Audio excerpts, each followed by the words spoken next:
50 ఏళ్ల నుంచి అమర్లో నేను గమనించింది ఏమిటంటే సాహసం, చాలా సందర్భాల్లో దుస్సాహసం కూడా. ఈ పుస్తకం వేయడం ద్వారా, ఇంతకు ముందు కూడా ఒక పుస్తకం వేశాడు డేట్ లైన్ హైదరాబాద్ అని. ఈ పుస్తకం వేయడం ద్వారా సాహసం కాదు దుస్సాహసం చేశాడు. తెలుగునాట రచయిత తన పుస్తకాలు తానే అచ్చొత్తించుకోవాలి, తానే అమ్ముకోవాలి. ఇవి ఎలాగ అమ్ముతాడో నాకు తెలియదు. నాకైతే ఒక కాపీ ఇచ్చాడు, ఇంకోటి హైదరాబాద్లో కూడా ఉంది. I'm lucky fellow. అమరు ఇందులో చేసిన పని ఏమిటంటే 3 ముఖ్యమంత్రుల గురించి చెప్పారు. ఇందులో ఒక ముఖ్యమంత్రి రాజశేఖర రెడ్డి గారు నాకు చాలా సన్నిహితంగా తెలుసు. నాకు తెలిసిన ఏకైక రాజకీయ నాయకుడు ఆయన ఒక్కడే గట్టిగా తెలుసు. నాకు తెలుసు అంటే అర్థం ఏమిటంటే ఆయన నన్ను గుర్తుపట్టగలరు. We were very close. Rajasekhara Reddy గారు చాలా విచిత్రమైన వ్యక్తిత్వం. ఆయన తెగ చదివేవాడు. ఆయన కొన్ని ఇది చదివేవా అని నాకు ఇచ్చేవాడు, నేను మళ్ళీ ఆయనకి ఇంకో పుస్తకం ఏదో ఇచ్చేవాడిని, మళ్ళీ రిటర్న్ ఇచ్చేవాడు. ఆ మనిషిని చూస్తే ఇంత చదువుతాడని అనిపించదు, కానీ అలా చదివేవాడు. అట్లాంటి వ్యక్తి సంక్షేమ కార్యక్రమాల్ని అర్థవంతంగా అమలు చేశాడు. ఈ అర్థవంతంగా నేను ఎందుకు అంటున్నానంటే, ఇప్పుడు అంతకన్నా 100 రెట్లు ఎక్కువ సంక్షేమ కార్యక్రమాలు ఉన్నాయి. వాటి వల్ల నష్టం ఏమిటో జయప్రకాష్ గారు చెప్పారు కాబట్టి మళ్ళీ చెప్పను నేను. పైగా ఇక్కడికి జయప్రకాష్ గారి తర్వాత నన్ను మాట్లాడనివ్వండి అని నేను పైరవీ చేసుకొని వచ్చాను ఇక్కడికి. ఎందుకు అంటే, ఉండవల్లి అరుణ్ కుమార్ గారు కూడా నాకంటే ముందు మాట్లాడిన తర్వాత ఇక్కడ కుర్చీలు, నేను, అమరు, మా రాజశేఖరు వీళ్ళమే ఉంటాం. కాబట్టి కొంచెం ముందు మాట్లాడనివ్వండి అన్నా. నేను పుస్తకాన్ని సమీక్షించాను, ముందే చెప్తున్నాను, పరిచయం చేస్తాను. అమర్ చేసిన పని ఏమిటంటే వాళ్ళ పొలిటికల్ హిస్టరీ రాశాడు. ఈ 3 దారులు అని అన్నాడు, కానీ ఈ 3 రాజకీయాలకు సంబంధించి లేదా రాజకీయ సిద్ధాంతాలకు సంబంధించి ఒకటే దారి, భిన్నమైన దారులు కావు. అవి అమలు చేయడంలో తేడాలు ఉండొచ్చు, సామర్థ్యంలో తేడాలు ఉండొచ్చు, but their economic policy is similar. ఏ మార్పు లేదు అందులో. అటు ఇటు కొంచెం తేడాలు ఉండొచ్చు, ప్రతి ముఖ్యమంత్రికి ఉంటాయి. చంద్రబాబు నాయుడు గారితో నాకు 2 సార్లు కలిశాను. 2 సార్లు కూడాను నెగటివ్ అప్రోచే, నాది కావచ్చు ఆయనది కావచ్చు. ఒకసారి నన్ను ఒక్కడనే ఇంటికి భోజనానికి పిలిచాడు. ఎందుకు పిలిచాడో నాకు తెలియలేదు. అంతకుముందు అమర్ ఈ పుస్తకంలో ప్రస్తావించాడు ఎన్టీ రామారావుని దించేసినప్పుడు అంతా ఏం జరిగిందో. అందులో కేవలం వైస్రాయ్ హోటల్ వాడు ఒక్కడే బాగుపడలేదు, మా జర్నలిస్టులు కూడా చాలామంది బాగుపడ్డారు. అలాగేమన్నా చేస్తాడేమో అనుకున్నా, నాకేమి ఇవ్వాల, నేనేం అడగలేదు, నాకేం ఎజెండా లేదు. ఏం అడగాలి ముఖ్యమంత్రిని? అంతవాడు మనల్ని పిలిస్తే మనం ఏమని అడుగుతాము? కష్టమైన పని కదా. ఇంకోసారి ఎప్పుడో అట్లాగే కలిస్తే ఈయన ఆర్వి రామారావు అని పరిచయం చేశారు. తెలుసు, ఎప్పుడు మాకు వ్యతిరేకంగా రాయడమేగా అన్నాడు. That is his democratic spirit. అంటే బొత్తిగా లేదన్నమాట. విమర్శిస్తే ఒప్పుకునే ఇది లేదు. అమర్ ఇందులో కొన్ని చోట్ల విమర్శించాడు. రాజకీయాల గురించి రాసినప్పుడు నిష్పాక్షికంగా రాయాలి అని దీనికి ముందు మాట చెప్పిన ఇద్దరూ రాశారు. నిష్పాక్షికంగా రాయడం అనేది కుదరదు, ఎప్పుడూ కుదరదు. రాముడు ఎవరి వాల్మీకి ఎవరి పక్షపాతి? రాముడి పక్షపాతేగా. 1000 పడగల్లో ధర్మారావు, విశ్వనాథ సత్యనారాయణ ఎవరి పక్షపాతి? ధర్మారావు పక్షపాతేగా. పక్షపాతం లేకుండా రాయడం కుదరదు, నిరపేక్షంగా రాయడం కుదురుతుంది, ఆబ్జెక్టివ్గా రాయడం కుదురుతుంది. అమరు ఆ పని చేయగలిగాడు, చాలా వరకు చేయగలిగాడు. సరే, చంద్రబాబు నాయుడు మీద కారణం ఏమిటో నాకు తెలియదు, కానీ కొంచెం he was somewhat hard on Chandrababu. చాలా సందర్భాల్లో గట్టిగానే విమర్శించాడు. పొలిటికల్ హిస్టరీ రాసేవాడు ఆబ్జెక్టివ్గా ఉంటే మంచిది. ఈ పుస్తకానికి ముందు మాట రాసిన ఒక చలమేశ్వర్ గారు అనుకుంటాను, ఇప్పుడు ముఖ్యమంత్రులు వాళ్ళు ఉత్తరాలు రాయడము ఇట్లాంటివి కూడా ఏమీ లేవు. ముఖ్యమంత్రులకు ఉత్తరాలు రాసిన పైత్యం నెహ్రూకు ఉండేది. చాలా సాహిత్యం ఆయనది ముఖ్యమంత్రులకు రాసిన ఉత్తరాల్లో ఉంది. ముఖ్యమంత్రులకు దిశానిర్దేశం ఉంది. చాలామంది ముఖ్యమంత్రులకు ఇవాళ చదువు పట్ల వ్యతిరేకత, ఎకనామిక్స్ ఎందుకు, హిస్టరీ ఎందుకు అన్న ముఖ్యమంత్రులు మనకు ఉన్నారు. అలాంటప్పుడు చదువుకోండి చదువుకోండి అంటే ఎవరు చదువుకోవాలా, ఏం చదువుకోవాలా, ఎట్లా చదువుకోవాలా? ఇవాళ చదువుకోవడం అనేది లేదు. ఆ జాతిలో మా జర్నలిస్టులకి మెజారిటీ చదువు లేకపోవడంలో మమ్మల్ని మించిన వాళ్ళు లేడు. నేను 18 ఏళ్ళు ఈనాడు జర్నలిజం స్కూల్లో టీచ్ చేశాను.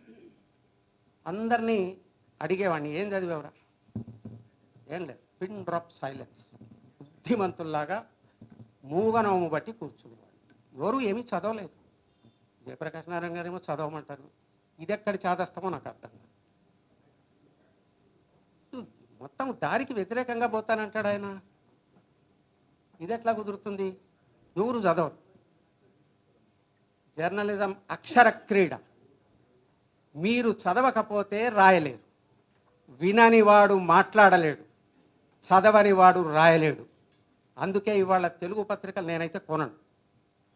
నేను చాలా కాలం అనేక పత్రికలు నన్ను పనిచేయనిచ్చిన అన్ని పత్రికల్లోనూ పనిచేశాను, 1-2 తప్ప. నేను తెలుగు పత్రిక కొనను. ఆ సాహసం నేను చేయను.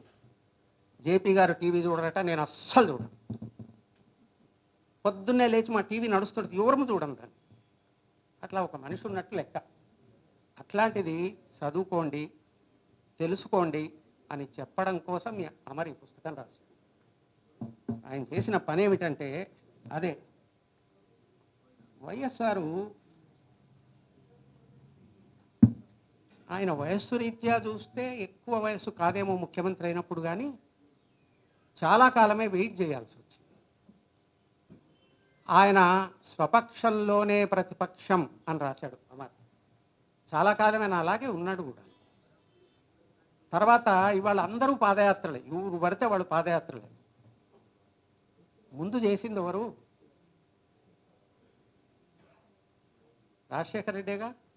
ఊరూరు తిరిగారుగా, జనం సమస్యలు తెలుసుకున్నారుగా. అదే కాంగ్రెస్ని అధికారంలోకి తెచ్చిందిగా మళ్ళీ. అంటే ఈ విషయాలు చాలామందికి తెలియదు. ఇందులో మొట్టమొదట 2 అధ్యాయాలు ఈ ముగ్గురి గురించి రాయడానికి కావలసిన నేపథ్యాన్ని ఏర్పాటు చేయడానికే రాశాడు. ఆ 2 అధ్యాయాలైనా చదవండి. పోనీ అమర్ని అడిగితే ఊరికే గుడిస్తాడు, కానీ అడక్కండి. పుస్తకం కొని చదివితే ఉన్న ఆనందం వేరు. అందుకని ఆ మొత్తం ఆ చరిత్ర అంతా చెప్పడానికి అతను చేసిన ప్రయత్నం ఏమిటంటే వాళ్ళ ముగ్గురి వ్యవహార సరళి ఎలా ఉండేది, వాళ్ళ విధానాలు ఎలా ఉండేవి, జనంతో ఎలా వ్యవహరించేవాళ్ళు. రాజశేఖర రెడ్డి గారు అన్ని సంక్షేమ కార్యక్రమాలని సమర్థవంతంగా అమలు చేయడానికి నాకైతే ఒక కారణం కనిపిస్తుంది. వాళ్ళ నాన్నకి ఆట్టే మంచి పేరు లేదు. ఆ లెగసీని ఆయన వద్దనుకున్నాడు. అందుకని జనానికి తోడ్పడదామనుకున్నాడు. ఆయన మెడిసిన్ ప్రాక్టీస్ చేసినప్పుడు గాను ₹1 ఎంతో తీసుకునేవాడో, చాలా వరకు ఉచితంగానే చేసేవాడు. ఆయన ఎన్నడూ జీతం తీసుకోలేదని రాశాడు అమ్మ. ఎట్లా బతికాడో నాకు తెలియదు. కానీ అట్లాంటి వాడు ఆ చెడ్డ పేరు పోగొట్టుకోవడం కోసం ఆయన సంక్షేమ కార్యక్రమాల మీద దృష్టి పెట్టాడు. ఆయన ఎప్పుడు సంక్షేమ కార్యక్రమాల గురించి ఒక మాట చెప్తుండేవాడు, శాచురేషన్ పాయింట్కి రావాలి మనం ఏం చేసినా అనేవాడు. అంటే ఇక తర్వాత అడిగేవాళ్ళు ఉండకూడదు. కానీ ఎట్లా కుదురుతుంది? గోదావరి కృష్ణా బేసిన్లో గ్యాసులో వాటా అడిగితే మిగులుతాడా మనిషి? మిగలలేదుగా రాజశేఖర రెడ్డి గారు. అది తప్ప ఇంకేమైనా కారణం ఉందా అంటున్నాను.